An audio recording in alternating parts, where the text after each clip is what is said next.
திருப்பாவை 12వ பாசுரம். கண்ணெத்திலம் கற்றெருமை கன்றுக்கிறங்கி நிவ்வெத்து முளை வழியே நின்றுபால் சோர நன்னைத்திலம் செர்ராக்கும் நற்செல்வன் தங்காய் பனித்தல்லை வீழனின் வாசர் கடை பற்றி சினத்தினால் தென்னிலங்கை கோ மான்றை சற்ற மனத்து கிண்ணியானை பாடவும் நீவாய் திரவாய் இன்னித்தானெழுந்திராய் ஈதென்ன பெரு రక్కం అనైతిల్లతారు మరిందేలోరెంబవాయ్. లేగదూడలను తలుచుకోని గేదెలు పాలను నిరాటంకంగా స్రవిస్తూ ఉన్నాయి. ఆ పాలదారలతో ఇంటి ప్రాంగణమంతా తడిసి బురదైపోయింది. ఇంత సంపద కలిగిన గోపాలునికి నీవు చెల్లెలివైతివి ఓయమ్మా.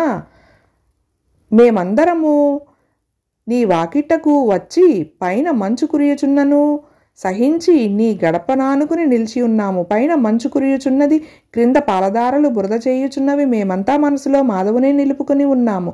పైన మంచు కురుటమనే శ్రీ సూక్తిదారల ప్రవాహం సాగిపోతుంది. కాళ్ల కింద పాలదారలనే ఆచార్య ఉపదేశ ప్రవాహం సాగిపోతుంది. మనసులలో నిరంతరం మాధవ సంశ్లేష భక్తి దారల విచ్ఛిన్నంగా పొంగిపొరులుతున్న ఈ ముప్పేట దారలతో తడిసి తడిసి కూడా నిన్ను మా గోష్ఠిలో చేర్చుకొనుటకై నీ వాకిట గుమ్మాన్ని పట్టుకుని నిలబడి ఉన్నామమ్మా.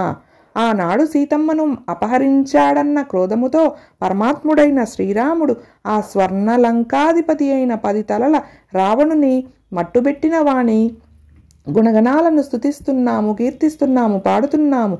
మేమెంత చేయుచున్నను నీవు నోరైనా మెదుపుట లేదేమి తల్లి. ఇది ఏమి మొద్దు నిద్రమ్మా. నీ గొప్పతనాన్ని మేమెరిగితిమి లేవమ్మా. నీ మొద్దు నిద్ర విషయమంతా ఊరు వాడా తెలిసిపోయిందిలే. ఇక నీ మొద్దు నిద్ర చాలించి మేలుకో.